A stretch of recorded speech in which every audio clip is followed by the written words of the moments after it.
नमस्कार MN news को आपण मानक स्वागत। तेबे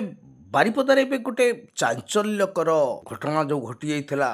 शिक्षयित्री निखोज तार पर्दाफाश करिछि पुलिस। तेबे आसंतु कौन घटना ता विषय संपूर्ण जानिबा पुलिस अधिकारींकर मत कौन शुणा ता सहित प्रथमे जी चैनल को आसथिबो दयाकरी सब्सक्राइब करदवा एवं अन्य मान देखा शेयर करदवा। तेबे आसंतु संपूर्ण न्यूज़टी देखिबा।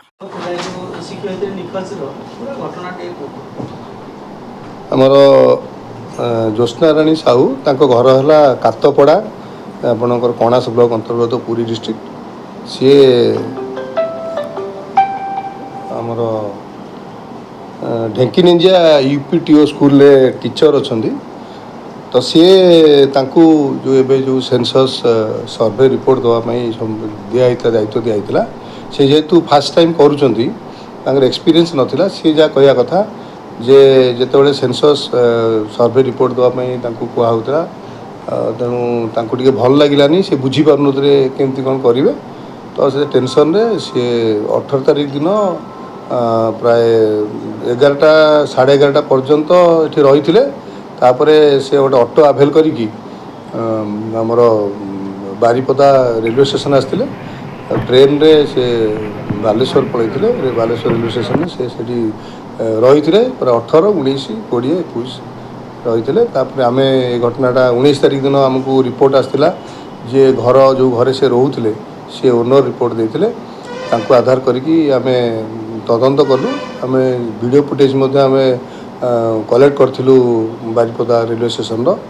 आम जानापी पाइलु जे रेलवे स्टेशन ट्रेन में चढ़ी से जाती आपण बालेश्वर तापर बालेश्वर गोटे टीम जाइए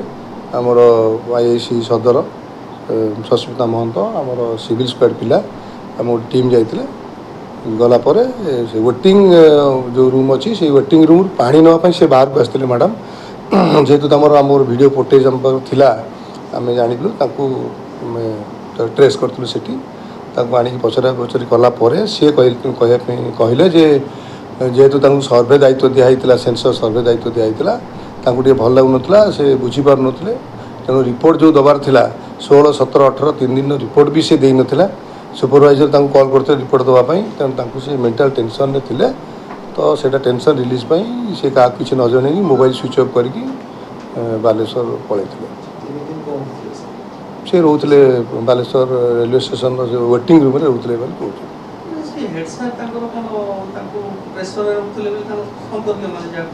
ना ना सेमती किसी ना से किसी रिविल करूना कि सेमती किसी आम तदंत आम से पाइनु सेमती किसी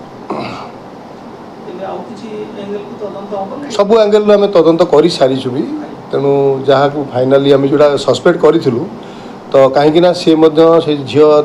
तार 2 days 3 days बैक से बड़ भौणी की भी फोन करी कहते मत बहुत टेंशन लगुच मो जो दायित्व दिखाई सेंसस सर्वे दायित्व दिखाई मत टेंशन लगुच किसी बुझीपारे केमती कौन करी